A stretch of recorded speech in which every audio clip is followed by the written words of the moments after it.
I always see these things as being exactly as you've said, a welcome interruption, because it's like you can just take that weight off your shoulders and then just start talking about stuff that you love. Right? I love Oh, football. I absolutely. love football. Andrea loves football because he's currently a player.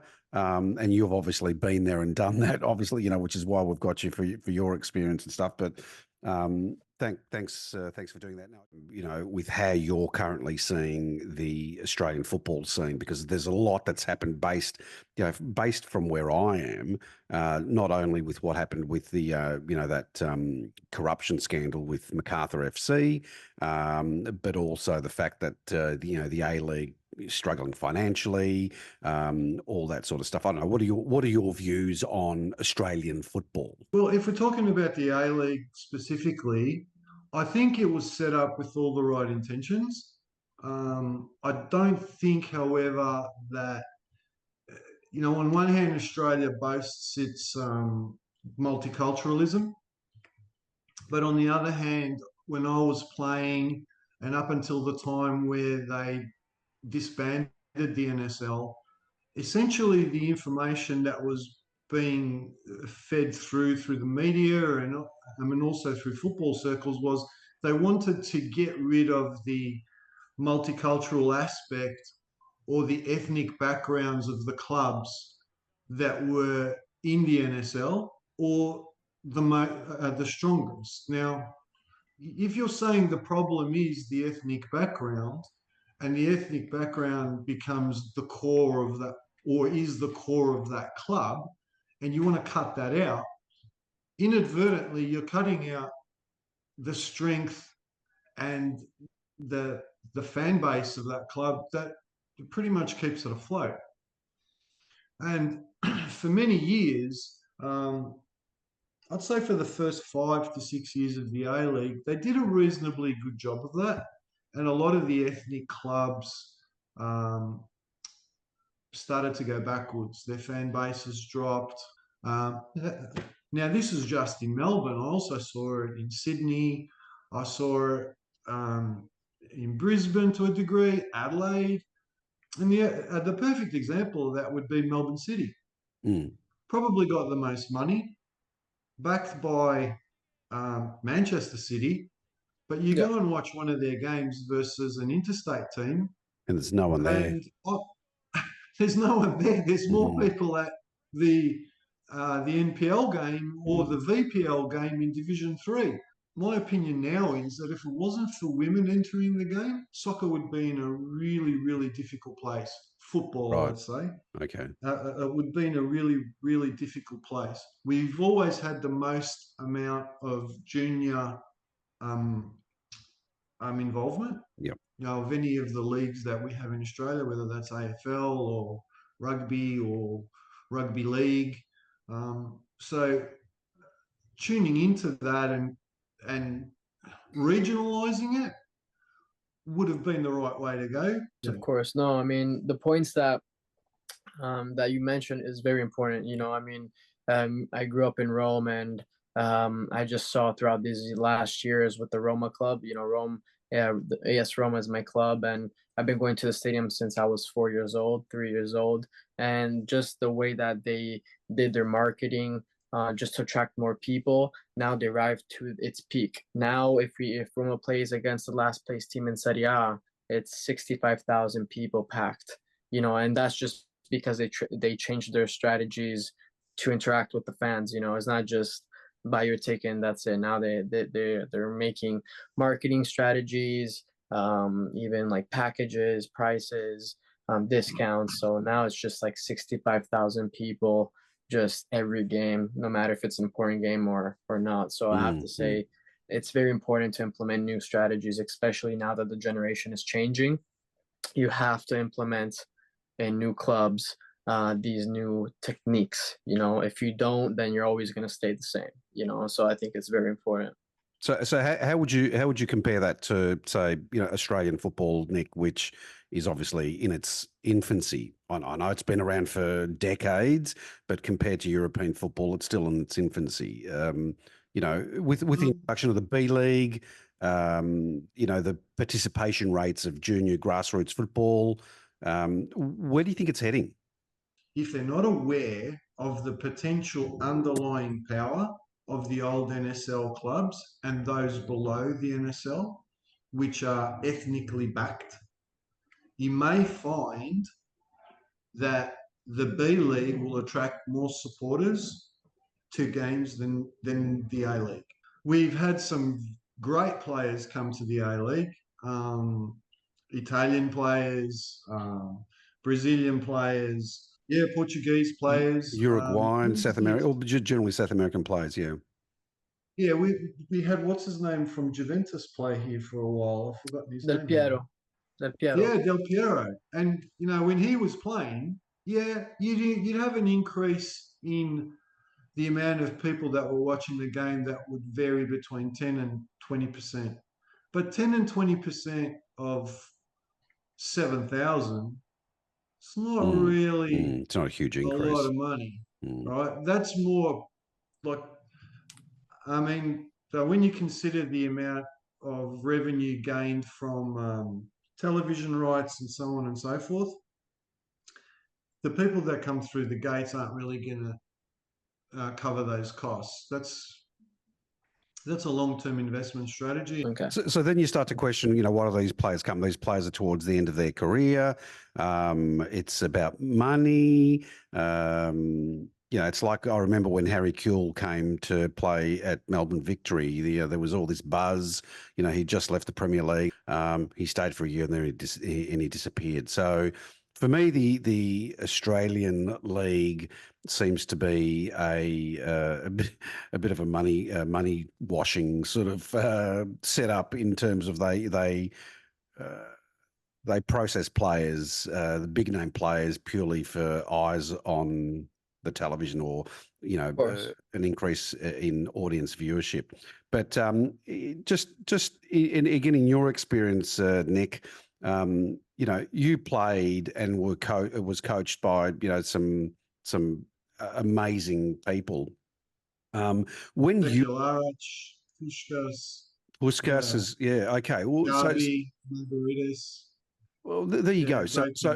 So in your experience, when you compare when you were a 19-year-old, having been looked at by a lot of international clubs, how do you see the league? Has the league improved since your time? I think it's similar to what's happened worldwide.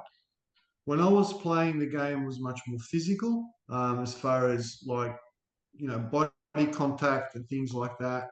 Now it's a lot more protected. I think the players are much faster now, and that in some aspects, I think drops the enjoyment level for those watching the game because players don't get the time on the ball to do the special things that they once would have been able to do. In Europe, the speed with which the game is played together with the technical ability has increased dramatically. It's not one over the other. In Australia, it's very speed orientated. And you only have to watch a game between an Australia versus Italy or an Australia versus Uruguay and watch what the technical abilities are under pressure and through speed and how they cope with it, and it's just not there. There's very few Australians now playing in the highest leagues overseas, and there's a reason for it. Technically, we've let the game down. That's what I think here in Australia, and I think the only way that can be improved upon is go and look at the timeline when Australia was one of the top 10 countries in the world, when the Kewells and the Kales and the Vidukas and all that were playing for Australia, but they were all playing in European leagues. So for me, I think the coaching we have is too focused on immediate success. I think the very technically gifted players are being overlooked. They're not being nurtured. The talent's not being identified. But most importantly, I don't think the one-on-one interaction between a coach, that identifies the potential in a player is being utilised. Does it look like his intensity levels are there? Well, obviously, there's one reason for it: motivation. Mm. You know, if you can find what motivates that player, and it doesn't take long. I know from my experience, up until 17, I'd never been in any representative team, not regional, not state, nothing. Within a year, I've gone from a metropolitan league club to the South Melbourne youth system, first under 18s, 3 months later youth, which is reserves, and then sitting on the bench and playing games in the seniors. That all happened in 1 year. This sort of brings me on to another point, and this has been specifically why we've created this podcast. Is talking to people like you and your journey in football, particularly for young aspiring footballers that want to make it professional, whether it's in their home country or whether they want to travel to Europe, etc. What are some key pieces of advice that you would give, say, a young Australian kid that wants to make it professionally? There's one thing in particular that I'll say. Whether it's in Australia or whether it's in Europe, the first thing you have to find is a coach or manager that sees something in you that he wants to develop. Mm.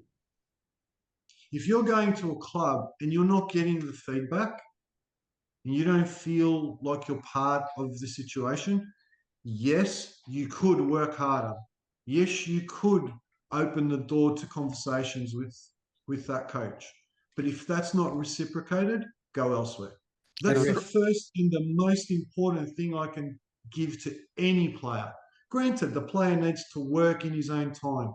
The ball on the wall, that was the thing Pushka said to us. If you can't juggle the ball against the wall, header it, how are you going to do it against a live opponent? So, yes, you do have to do the work. And you have to demonstrate that you're committed to do the work. A talented player, let's say on a scale of 1 to 100, the big difference between someone that makes it and someone that doesn't make it is 2 to 5%, in my opinion.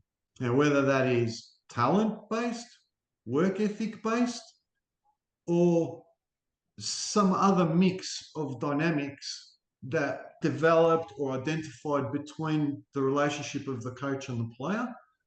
Granted, the other players in the team also have a lot to do with it, because if you're comfortable with those players, you're going to do well. Finding what they are for each individual, I think, is the key. So what happens in a situation like Andrea, for example, where he's, left his hometown in Italy, gone to Portugal, gone to Spain, gone to the US as a teenager?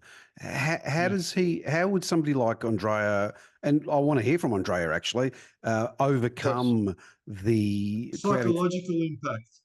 Well, it's a psychological impact, but also it's creating friendships with people that you don't know, and how do you create a relationship with the coach? For playing abroad as well, and earning your respect of your teammates, because again, when a player goes in a new country, the communication, also not knowing the language, is very hard to communicate and build the relationship with your teammate. So from what I learned over the years is, you earn your respect on the field, and that's something that, of course, I personally saw in my experiences, because again, when you move to a new country, and I'm guessing also Max experienced this, Nick, your teammates are not always act like teammates. It's very hard, especially when you're young, and a lot of times they make it harder for you, even if they're your teammates, even if they're players that you see every day, they make it hard for you, especially when you don't know the language. So from what I saw is you're playing hard, showing what you have on the field, and then that's where they start changing their attitudes towards you. So what, in your experience, Nick, having been exposed to football as a teenager, would you agree with that in terms of, I know, making friends and all that sort of stuff, but everyone's position is up for grabs essentially, right? So how was what was your experience playing at like the height of South Melbourne at the time when you had Puskas as a coach? And I'm not sure whether you played with Ange Postecoglou at the time or not.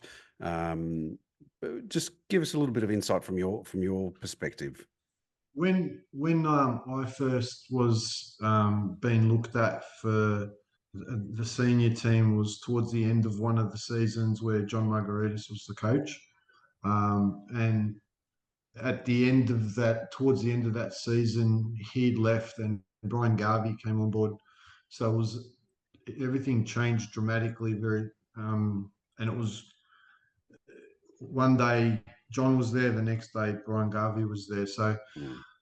um, that in itself became a little bit scary because I had conversations with John and his assistant coach, who was at the time what you now call under 23s coach or youth coach, and they'd pretty much said, "Look, we're getting you ready for next year.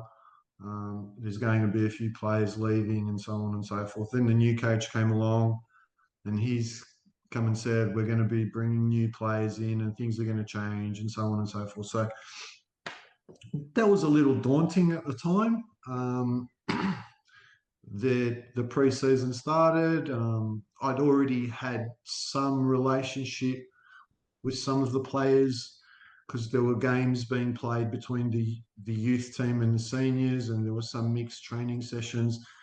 Um, Look, what you have to understand is, especially as a kid, is that some of these players back then it was semi-professional, so it wasn't as cutthroat as what I experienced later on. But you're talking about adults versus kids whose livelihoods are dependent on whether they play or whether they don't play, and their contracts could have clauses in them that state, well, if you play, you get X amount of dollars, and if you don't play, you get a different amount of money. So for a young player coming through, it's very difficult to comprehend what you're up against because now we're talking money and livelihoods and food on Yeah. the table and not food on the table, and it can become very, very, very cutthroat. And I can give Stressful. you a specific example. My father was watching me. I think I was 17, wasn't driving, and I took control of the ball near the touchline and was waiting for a fair impact right from behind. And I got a foot in my back and it sent me flying. Now, granted, that player was reprimanded for it, but it put me out for probably 4 weeks. Well, Um, so, understanding that you're now essentially taking money away from someone Mm. became a very real prospect for the 4 weeks I was laid up where I couldn't train or play. So I think in many respects that incident woke me up and toughened me up afterwards. So for a young bloke where you don't get that immediate realization, hey, and you're trying to work through it, I think it's more difficult. With me, it was a painful experience that resonated for a long time. So, yeah, I came back with a determination that I didn't have prior to that. And in many respects, I felt I was lucky that that happened. Mm. But for a kid that doesn't realize it, um, and unfortunately, there are many kids that have been that are highly talented and been handled with kid gloves and been looked after and doted on by their parents and so on and so forth. Those players will struggle. Mm. So So injuries the, aside, if maybe we can hear from Andrea. How did you navigate being accepted into a club, or at least holding on to your position? Like, what did you have to do? And I know that the answer could be, train hard and continue training, but does it become political? And I'll hear from you in a sec, Nick, because I'll be interested in your thoughts too. Yeah, I mean, of course, especially at least in my case, it's always political when you're a foreigner as well. Of course, I'm not saying every case, but in my personal experience playing abroad, being a foreigner, you always have to fight harder no matter what. Just because um, everything. The coaches, most coaches that they coached me, they were from the city or from the country. So again, you have to battle with your teammates and as well with the coach, and with the whole board of the club and everything. So of course it's not easy because you might think it's only the field, but no, it's also off the field. I found myself eating breakfast, lunch, and dinner with my teammates. I couldn't communicate, and they were probably making fun of me, or I don't know, something, I couldn't understand. So in that case, I just controlled my emotions and I released everything on the field, and then that's the result of it. I mean, I kept everything outside of the pitch, and then I just released everything on the field. And then again, going back on, that's how I got my respect from my teammates, because they know that I'm not here to play around. I'm not here on vacation. I did not leave home to come to a new country just to be on vacation. So that's why I just wanted, once you give that message out that you're not here to play, then that's where players are okay. They respect you. So you have to fight, no matter what.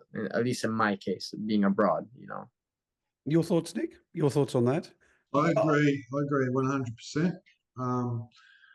Ultimately, you're viewed upon as some sort of an invader, taking a potential position from one of their friends, even if it's not the player himself that is giving you a hard time. It'll be a group of his friends or the people that are tightly associated with him.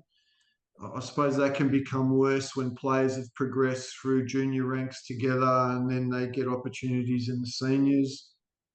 I'm at the higher levels. So yeah, look, you definitely have to.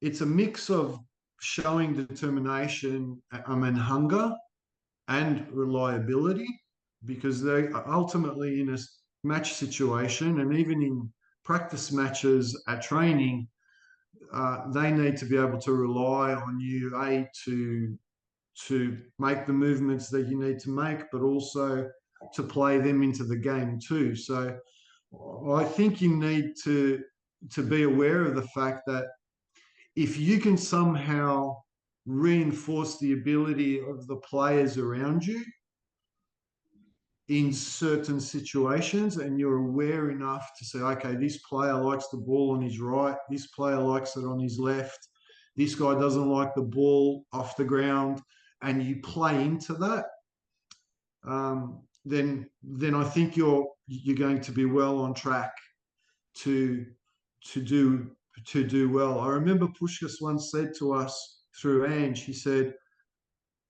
just playing the way I want you to play is part of the equation. The other equation is understanding the players around you and where their strengths and weaknesses are. So if you can play them into their strengths, then you're well on your way into becoming accepted. And I think when that starts to become prevalent and realized, that's when things change. Because you could have a player who's really good friends with another player, Yeah. but in a match situation, under pressure, that player might play him in, but not play him in the way he wants to be played in. So if you're aware enough to understand that, I think that really helps. 100%. I also think that even though you may not have the language, when another player does something well, it's always wise to encourage it, even through a clap or a thumbs Gesture. up or something like that, or go past them and give them a tap. Now, my experience was a couple of times I did that, and they Brushed threw you back off. at me like, Yeah. who are you to tell me I did something well. But Mm. at the end of the day, if you continue to be an encouraging and positive influence, I think that assists. Now that can be really hard when you're being isolated, when you don't know a language. And When I that's went yeah. to Greece, I was somewhat lucky. I understood Greek, so and I could speak it reasonably well. So they didn't expect that I could do that, being a Vandenberg with blonde hair. So I had a little bit of an advantage, and that did help. So I think if you're going to a country where you don't know the language, there's today you can jump on the internet and say what are No, the of course, of course. terms used in playing situations for certain languages, Mm, mm. So we didn't have Of that when course. I was around. But But look, it there's still all makes it sorts of difficult though, even though you've got oh, access to that sort of translating software. It still does make it difficult, and absolutely. you can attest to that. Andrea can attest to that because I've spoken at length with Andrea about the challenges that he's faced. But what would you, not necessarily for an Australian kid, but there will be Australian kids watching this, but any young footballer that's going to leave their home country to go to another country that they don't know the language, what would be, a handful of pieces of advice that you'd give them? Because what you've spoken about, what Andrea's spoken about has been fantastic. But it is a daunting experience. And if you want to make it professionally, you need to take yourself out of the comfort zone. And a lot of kids aren't prepared to do that, right? Yeah. From my perspective, the fact that you're leaving the confines and the securities of your own home is immediately taking you out of your comfort zone. That in its own right, without bringing football into the equation. We're Mm, just talking about your space, your comfort zone. Um, that's something that you need to overcome. Each person may look at different ways to do that.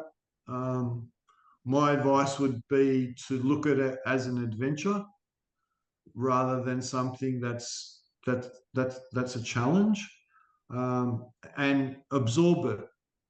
Don't look at, okay, yeah, I'm here.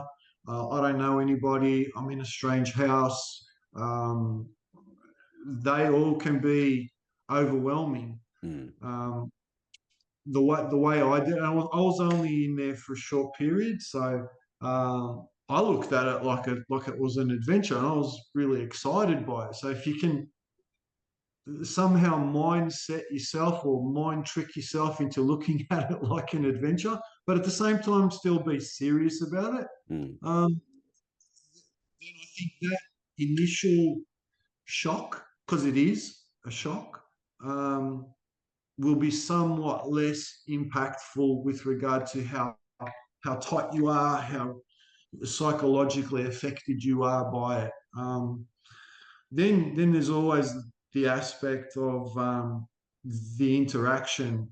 Again, I was lucky because my dad had a business and I was comfortable speaking to strangers in a sales capacity. I think I was lucky there too. So if you don't have that, you I'd I'd encourage people to learn it really quickly mm, because you have to be able to speak to complete strangers, even with the language barrier. mm. You need to be respectful, but you also need to demonstrate that you're not quiet. And there was a piece of advice given to me. It was like, don't be quiet because it could be viewed as you're not interested in developing relationships. Shyness can also be perceived as Arrogance in I some don't ways, know maybe, what. or just not so much arrogance, but just having a lack of interest because you don't care. Yeah, yeah, and I think that was one thing that I was told about before I left. Don't come across too shy because you may come across as aloof or that you think you're somewhat special. So perceptions the vibrations you give off, I think, are really important. You know, if you have somewhat of a happy demeanor, then you're less likely to be perceived as someone who's not open or welcoming of any sort of interaction with another person. At the same time, look, I also experienced where you do that and people take it the wrong way as well. So it's a fine line, and I think the interaction between humans at the best of times, take soccer out of the equation or any sports, whether it's in business or whether it's in, you know, general relationship building. I think that can be somewhat difficult to get your head around, especially when you're young. And would you agree with that, Andrea, from your perspective, having, you know, again gone from Italy to Portugal to Spain to the US, even though your English is amazing, but in the other Yeah. countries, well, what do you? No, I mean, in regards of you have to be vocal, try to talk 100%. I mean, I what I saw is when I was playing youth in abroad, it was easier in a way. When I came here in the U.S., played youth, but then when you got on a professional level, that's where I saw that they, I mean, your teammates, but like going back to the points that you made, I mean, everybody's fighting for their position. So a lot of times I walked in the locker room, you say hi, hi, hi, and then straight up work, business, Mm, competition, mm, So at the end of the day, you are teammates, but everybody wants to reach the highest level. Everybody. I don't know one player that's only satisfied in the third division or second division. Everybody wants the same thing. Everybody wants to get that contract, the dream contract. So, you're in a locker room with players that everybody wants the same thing. Then of course it's different once you're in the Premier League status and level. I think that's a little bit different. That's where everybody becomes, I think, more as a team because you have arrived at that level that everybody wanted to arrive, so now you're fighting together. I'm not saying that's also for most cases in second or third division, but when you play in lower professional leagues and you're with young people around you, everybody wants the same thing. So that's where I saw it was more of just competition in a team environment, mm. So Okay, that's good. So, just so we can wrap things up, it's been a great discussion. If I can just maybe pick your brain, Nick, on if a young footballer is looking at this podcast, and they're aspiring to play professionally, what would be the key pieces of advice that you would give them? The first thing would be to be as ready for it as possible physically. So be as fit as you possibly can be. Understand that what you're trying to achieve, thousands, millions of other kids are also trying to achieve. So you're going to have to either develop or have a never say die attitude as far as how hard you're willing to work and what lengths you're willing to go to achieve it. At the same time, you need to be cautious that you don't be, don't come across too hungry or too aggressive. But the one that I think is the most important, or the one that I experienced um, from a young age, was go where the club or the coach want you. If you're not getting that feedback, if you're just a number, and there's no direct interaction, then it's probably in your best interest after you've demonstrated all your work ethic and your skill sets to move on. Don't bash your head against a brick wall. Mm. That's good. That's good advice. And I can speak from personal experience. Well, from Max's personal experience. Andrea, what are your thoughts? What would be key pieces of advice if somebody wants to go from playing, community football or semi-professional to try and make it professionally? I mean, of course, I'm not here telling you have to work hard because that should already be implemented again in your system, as I mentioned in previous podcasts.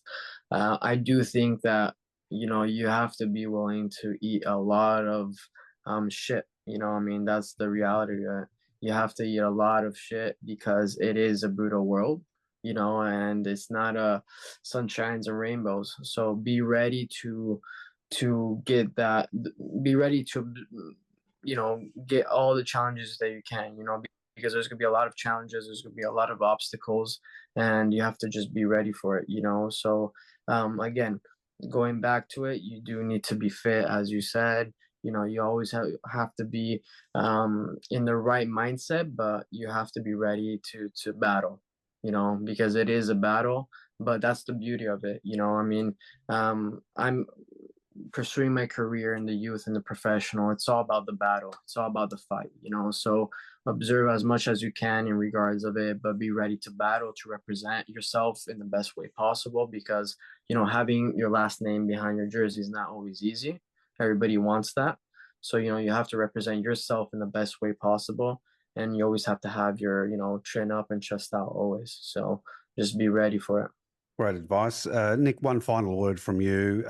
Just circling back to, Australian football. I'm sure that there are a lot of young Australian kids that, have aspirations of playing in Europe.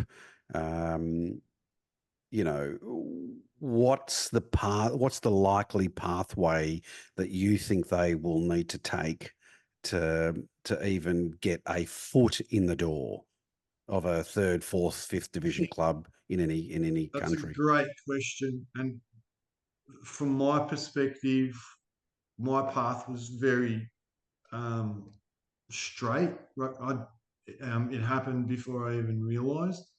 Um, but from what I've seen, I take interest in other players that did make it to the highest levels, and I've had some discussions with them, not in depth because each player is a little bit guarded about the things. They don't want to tell you all the things that they went through, but there are multiple ways to get there.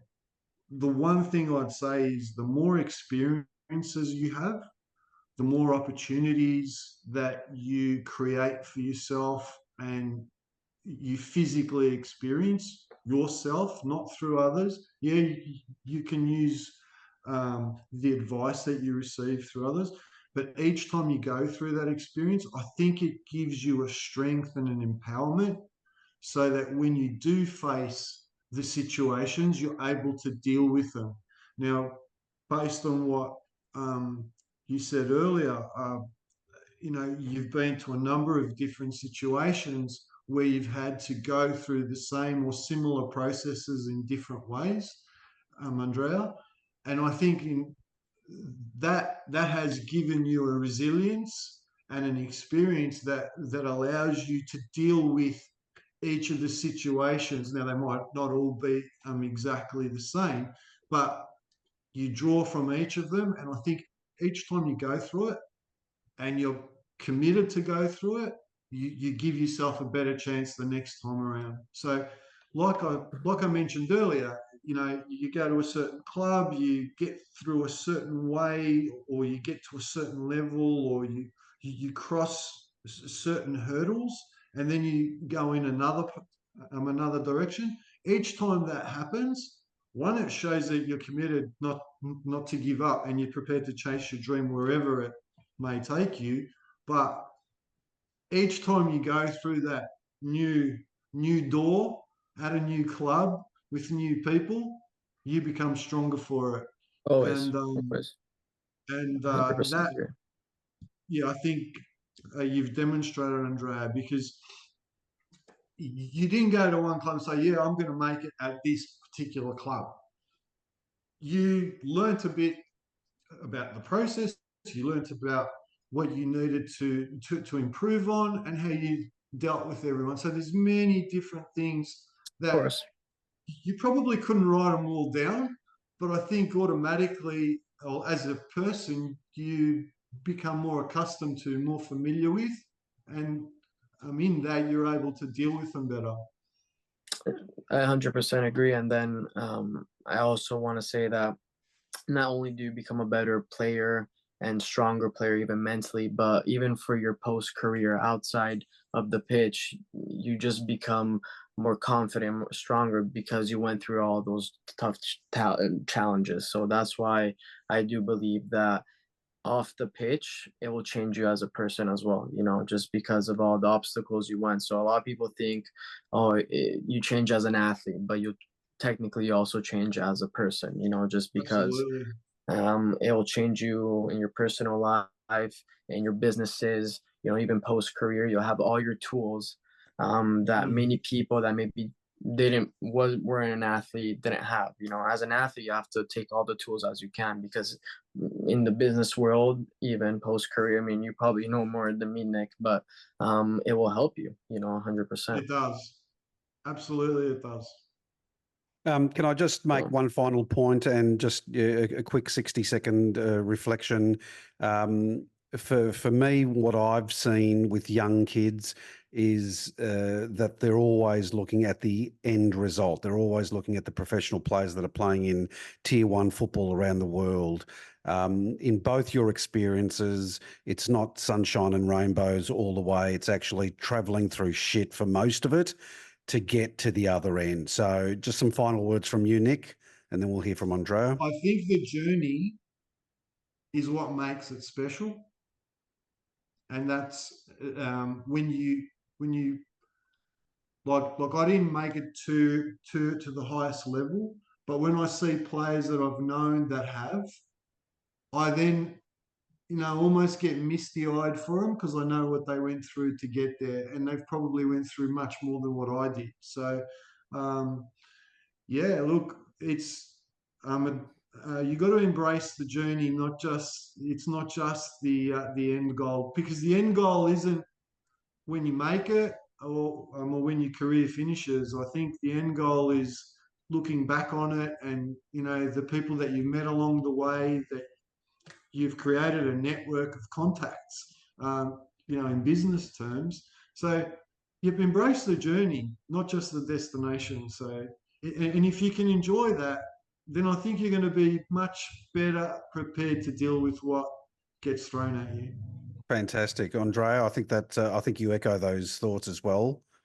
yes, I mean, it's pretty much similar. You just have to embrace the journey. It's a part of it, and then you never know where it takes you. I started this as a kid playing the streets of Rome, and then if you tell me when I was little that I played in 4 countries, I wouldn't believe it. So you never know how far and where it can take you. I mean, playing in 4 countries, learning 4 languages. I mean, this is just Well, through soccer, so or football. So that's why just go with the journey. Don't look back. Go, because you really never know where how far you can go and where you can go around the world, especially. So it's Fantastic. a Well, special journey. It it really is. obviously by both feedback from both of you, in a lot of ways, I am envious because I am literally looking from the stands.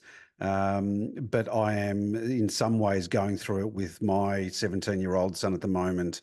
And it's thanks to both of you that have offered advice to him, similar to what we're offering advice here in this podcast to the younger audience. We're hoping that this podcast series at least opens the eyes of some young footballers to the realistic or to the realism of what it takes to be professional. And even though we see that at least I see that in a lot of interviews that I see with some tier one professional players now, they've had to go through the exact same thing. And this is the message that we need to get across to the young kids, is that sure, you're going to come through adversity. You're going to come through some massive, massive challenges. But if you really, really want it, you need to stay the course. And that's Yeah. the purpose, The only thing I was cautious not to discuss during the main part of that conversation was to be aware of the the shysters, the players that see an opportunity to make some money through the dreams of an individual, and Yeah. you know, That's a whole different podcast right there. that's Football can be a very, very dirty game if Yeah. you oh, and it's what I've always referred to as the dark underbelly of football, because it is a business. And you get, like you said, yeah. Nick, you get those shysters coming in that want to make the quick buck at the expense of a young kid's dreams, and that to me needs to stop. But that's a It'll pot. never stop. That should be a next topic, because that can go with many other sections, you know, especially because Yeah, I experienced it as a current, you guys experienced it. Mm. So I mean, it's out there and it's alive. It's not stopping, it's just increasing, you know, it's especially with new technology, it's increasing. it's an industry in its own right.